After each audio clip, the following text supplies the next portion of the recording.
So today's topic is pain, and it's brought about because my back went out. I'm on day 10 of having my back out, and I've been practicing with that, and I've had better and worse days, and really realizing and getting a chance to investigate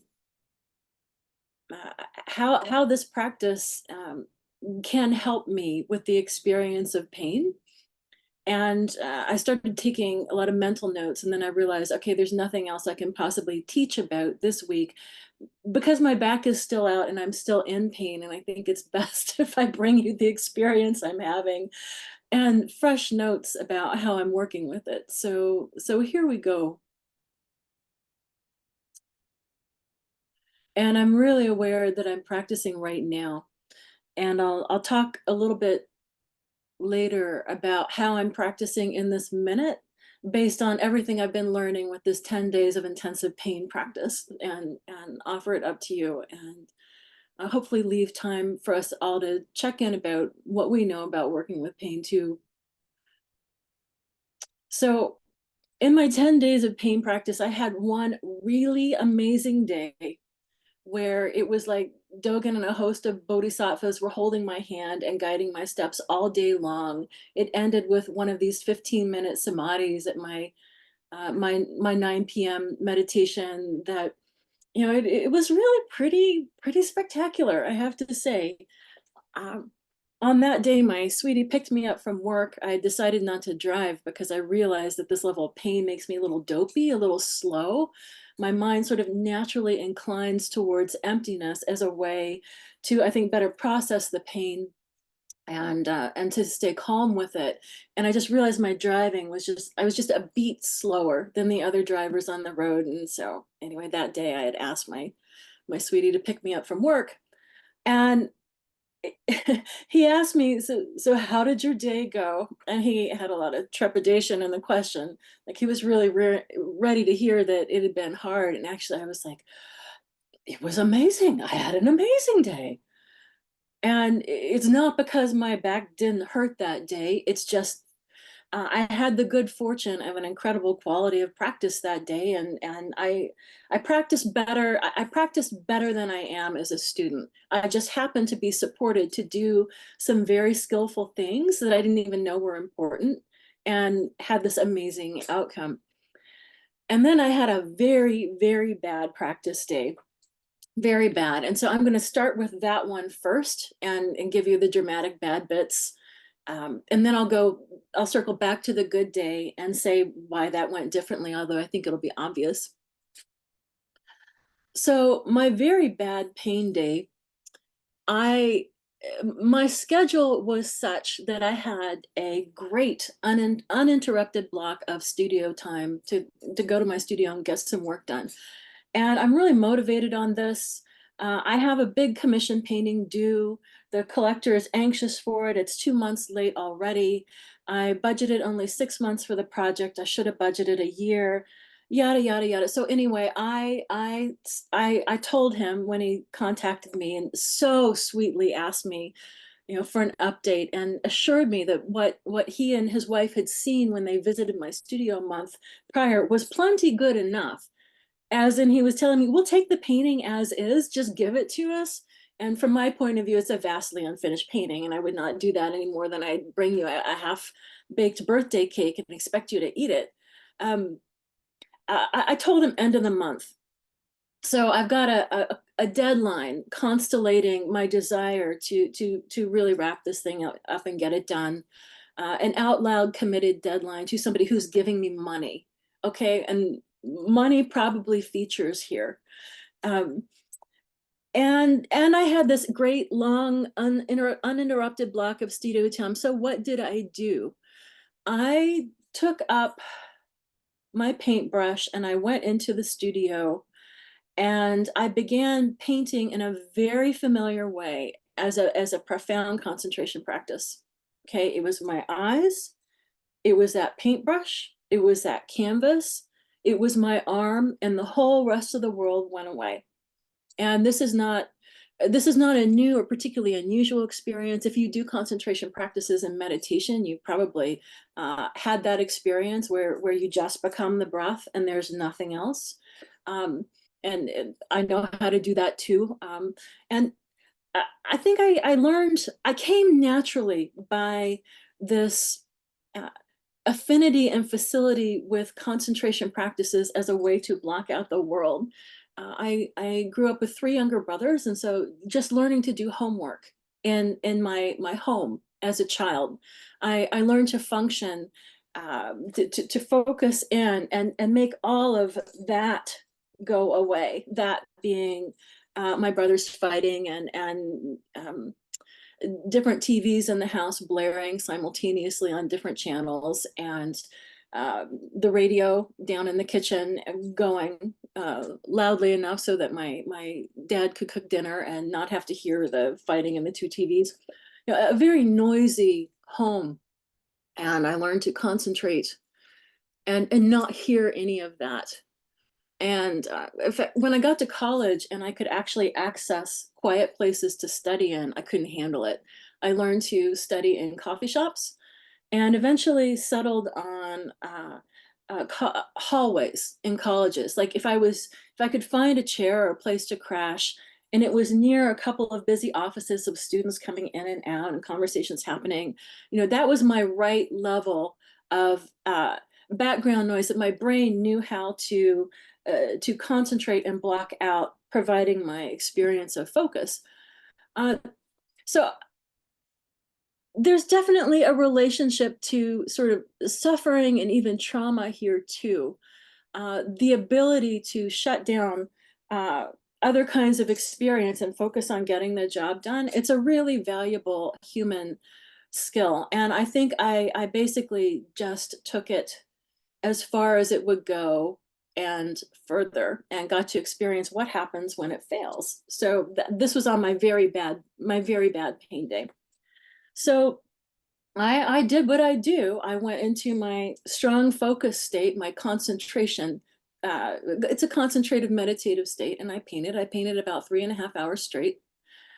During that time, I did not check to see if I had taken my next dose of ibuprofen. I did not sit and take a break with the heating pad on my back.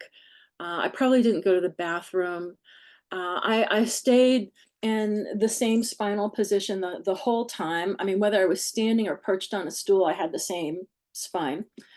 And uh, for a good portion of that 3.5 hours, I didn't really feel my back pain, and I got a lot done. Those are two very powerful rewards for how I was practicing with my back pain, right? I mean, I didn't feel it, and I got a lot done in terms of how I am sort of wired, in terms of my attachments as a human being and my inbuilt desire to avoid pain. Those are pretty big bingo payoffs. And somewhere after the 2 hour mark, that pain that I was blocking out began to become more intrusive. So what did I do? I doubled down on my concentration, and I painted even harder, and I focused even more. And it began sort of this arms race between my ability to concentrate and the pain, which was trying to get my attention. And off we went. My devices are talking to each other. I really hope you can't hear my phone dinging, but right now I can't handle figuring out how to fix it. And I don't mean like in this moment, I mean this past week. My devices are out of control and I just can't. Um, so the arms race between my concentration and the pain, it escalated. You know, like one side would get better at concentrating and the other side would get better at hurting, until and it just kept going up, up, up, up, up, up, up, and eventually the pain won. It broke through my concentration, and then what happened next was worth more than gold to me as a practitioner, as a teacher. I mean, the fact that I was lucid and had a strong enough practice to witness it, uh, it was just wow. It was a huge gift. What I saw is I saw, I don't even know what to call it, that which makes me me. I suppose, my values, my ability to hold an intent and carry it out, to sort of uh, purposefully be present in the moment and in an intentional way. It all collapsed like a house of cards. At that very moment when the pain won, and it went, and what was left was me. I staggered over to my studio chair and I tried to sit down in it. And at that point, my back was, pretty firmly locked into spasm. So sitting down was like, where you grab and scream and kind of start to lever yourself down. If your back has never been out, you won't know what I'm talking about, and you're very fortunate. Um, and lower myself. And meanwhile, as I was not even able to sit down in a chair, what happened mentally? Um, uh, I had the unmistakable realization that the painting was trash, and how horrible that I had taken these nice people's money and they were going to be stuck with such a turd of a painting. I mean, this was true. Okay, it was completely true. And then I realized that, I just couldn't even inflict this painting on them. The whole commission was a wash. I've been working on it for like 8 months now. Um, Next, I realized I cannot possibly teach Zen tomorrow. Okay. This was on Thursday before, and Friday is when I first teach here in Louisville. And I realized I cannot possibly teach Zen on Saturday. And I thought of all the practice meetings I'd be sad to miss. But there was no other possibility because I was a wreck. And then, of course, I couldn't teach today. I couldn't show up in this space today. And then finally, the whole mess of me came down to, and I'm going to have to write Roshi Al a letter and tell him that I can't even be a teacher. And all this, it felt so real. And it happened in about a quarter of the time it's taken me to tell you about it. In other words, I just collapsed like a house of cards. And when I got to the point that I was like still fighting, trying to get my body to settle in that chair, that's how quickly the house of cards fell. Uh, and writing the letter in my head to Roshi Al, telling him I could not be a Zen teacher, and then saying, no, I probably should do it face to face. Then that's when I awoke to my situation. Oh, this is not real. And yet it is a very powerful, very real experience that I'm having. Okay, so I call that puddle of really powerful delusions. I'm right now, I'm just calling them dark thoughts. And I think I think it's interesting, and possibly not just me, that the dark thoughts were at the end of the collapse. And the collapse came when after I did this long practice arms race of pitting my concentration, my willpower, my stamina, my ability to hold it together and keep on going against this pain condition. In other words, now I know how people end up, possibly. I'm not going to generalize about everyone. Now I know how some people end up in the dark thoughts. The pain has overwhelmed their ability to focus, to concentrate, to move forward with a task or just the project of being alive and doing life in a way that's important and meaningful for them. And when it all goes, you get to the place of dark thoughts. I'm glad to know this because I've been on the supporting side with people experiencing dark thoughts and going through those out loud negations. I can't be a Zen student, or I hate you and I don't want to be in a relationship with you, or this is just too hard. I can't, that really aggressive I can't, and where the person is just, they seem to be reaching for everything in their life that has value and meaning to them and just doing their best to say no. Uh, Now I know how they got there, and I think I will remember how real it felt to me when I was there, and also how completely delusional it was. So I've been talking about this the past couple of days here in Louisville, and it's like, what is the purpose of these dark thoughts? What is that part about? What I've come up with is that is an impulse for freedom on the most basic reptilian level, to negate any kind of commitment or attachment or investment or engagement that is keeping us in this position of being stuck and overwhelmed and run to the end of our capacity with pain. And I think it's emotional pain too. I mean, we hit that breaking point and everything goes. And that's us trying to get free. And unfortunately, when that goes down, when we really are at the end of our rope, and we are putting everything on the table, everything on the chopping block, everything may go. Ah, that part of us is not very caring. It's not very skillful. It's not rational. It's not saying, okay, what is actually keeping me in this pain situation that I need to escape. It's not even able to ask those questions. It just starts noping everything. Everything gets noped. And if you're the person standing next to the person who's doing the noping, you're going to get noped too. And that's an important thing to know, uh, where that comes from. It is the most impersonal thing in the universe. And what else do I want to say about the pain note thing? Okay, we came up with the analogy that I don't even know if it's an analogy from the point of view of brain architecture and so on. That when that kind of noping starts, it's like being an animal with its leg caught in a trap. You're just desperately flailing and chewing and trying to get free. And there you go. Uh, okay, so right after I realized what had happened, I woke to it and realized it was a delusion and marveled at how real it felt. Guess what my next thought was? Some of you will know. I'll tell you. Um, there is 3/4 of a bottle of wine in my refrigerator left over from the last gallery reception. You know, in other words, the bright idea that I could intoxicants were a way out. If I couldn't nope my way out of the situation, I wanted intoxicants, and I wanted, yeah. And I watched that happen too, and it was like, wow, because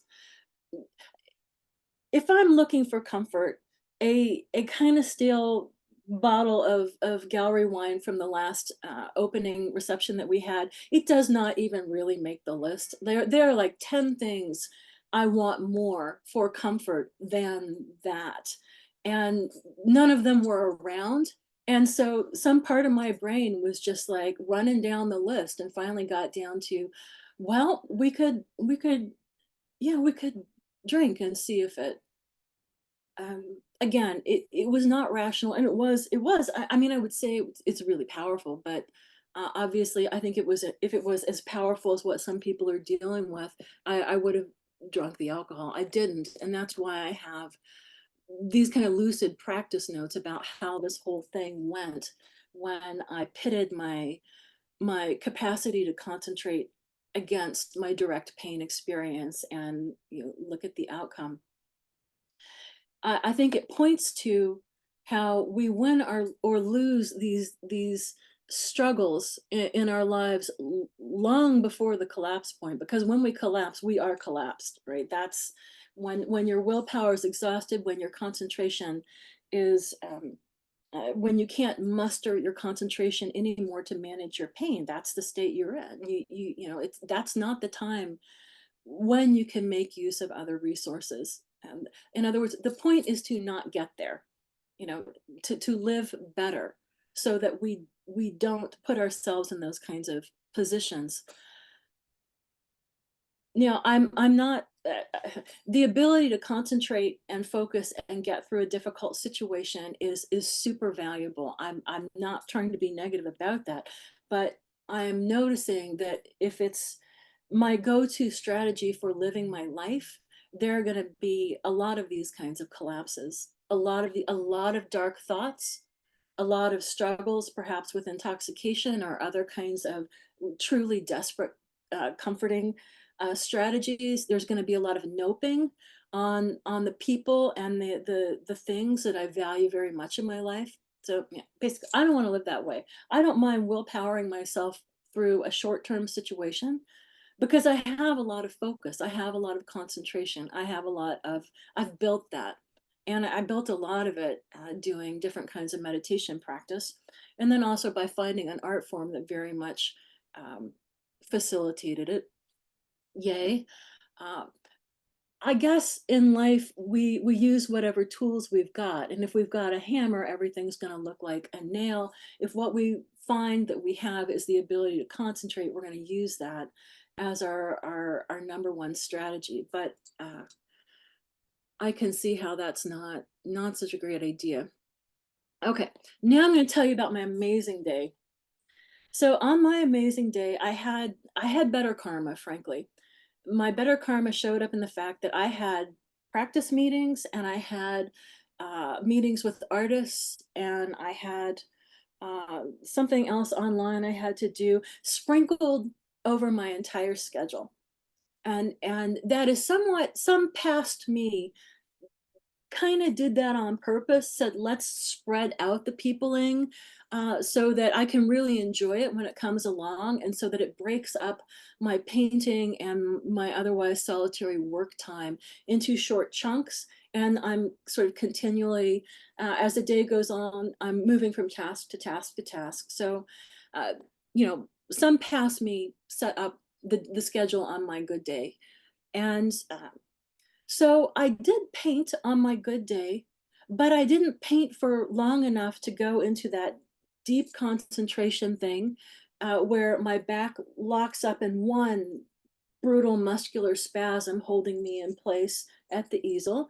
It was just like 20 minutes here and 10 minutes there and looking at the canvas from across the room. It broke it up. So I didn't have a chance. I didn't have the opportunity to cope with my pain that day through concentration. It was just not available to me. Good luck. Uh, the other thing I was doing is that day, for some reason, I just did a really good job being in the moment and doing the next right thing with my body.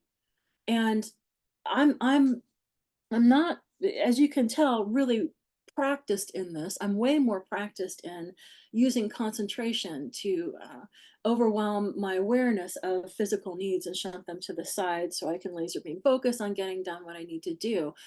But my really good day, I was just fiddling and tweaking my setup and what was going on in my environment to adjust for my body's needs all day long. I was in and out of, three different chairs. I had a heating pad at that point in my studio and a pillow. So when I wanted to, I could get back and I could get on that heat. I was, I took my ibuprofen on schedule that day. I mean, it's such a small thing.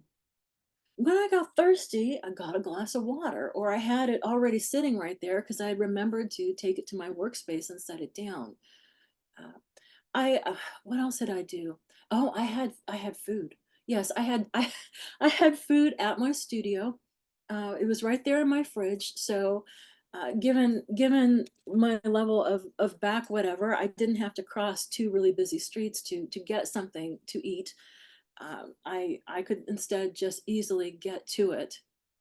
Um, uh, the quality of practice on my good pain day was very much continual, what Dogen might call practice investigation or practice verification. What's going on? This. Okay, then this. What's going on? This. Okay, then this. In other words, I was continually um, as I had a new experience adjusting to it. As I moved to do work at my computer, I adjusted my chair. I drug my heating pad and put it over the back of my computer chair. I um, had a glass of water. I took 2 minutes to stretch and walk around a little bit. I mean, I just all day long I was doing little tiny stuff for my body. Okay. And I was doing it in this really easy, uncomplicated way. I hurt? What kind of pain? I think I'll try this. Lather, rinse, repeat all day long, just no big deal. What I also noticed is that I was first person with the pain, meaning I hurt. I was not thinking of the pain as an enemy or an adversary or as other than me, an enemy to be fought against, managed, blocked out by whatever measures, medicated or otherwise controlled. It was simply, I hurt. Okay, what can I do? Oh, I hurt. Okay, what can I do? The other fortunate thing that happened on my good practice day was that I did not scorn the 4 or 7% increment of relief. Meaning a lot of the stuff I helped myself, a lot of the stuff that I did to take care of myself on my amazing pain day, none of it fixed the pain in terms of like flipping some imaginary pain switch, not like a concentration practice can do, at least for the short term. Uh, but it all gave me a measure of ease. And as I experienced the ease of the 4% or the 7%, changing my position, just 1 inch, how can 1 inch make such a difference? But when it comes to physical pain, 1 inch is the whole world. 1 inch is the difference between an agonizing level of pain, almost blinding to where I can't see and I can't think, and my only possible priority in the moment can be that pain versus the pain softening and settling into a sense of, I'm okay. I'm okay. I mean, I still have this back thing. But I am in this moment okay. And so my really good day, I practice as if the present moment was everything. Everything. Okay. I wasn't I wasn't telling myself stories like, all right, well, I'll just paint 10 more minutes and then I'll do something about my pain, or I'll just push on with this, or let's see if I can, just uh, refocus on what I'm doing and get through this task. Instead, I practice if what if the present moment was forever? And we've been studying this Shinjin mind, faith in mind, and it says in there, what an instant is 10,000 years. What if this present moment of pain is 10,000 years? How then would I receive it? And, these dharmas, they flow not just from the person who has the mic to those who are listening, but they flow between people and they flow within ourselves. Pain could be understood as a dharma. What is the dharma of me offering me in the moment? And how am I receiving and maintaining it? There's so much more I could say, but I don't, that is where to stop. So thank you.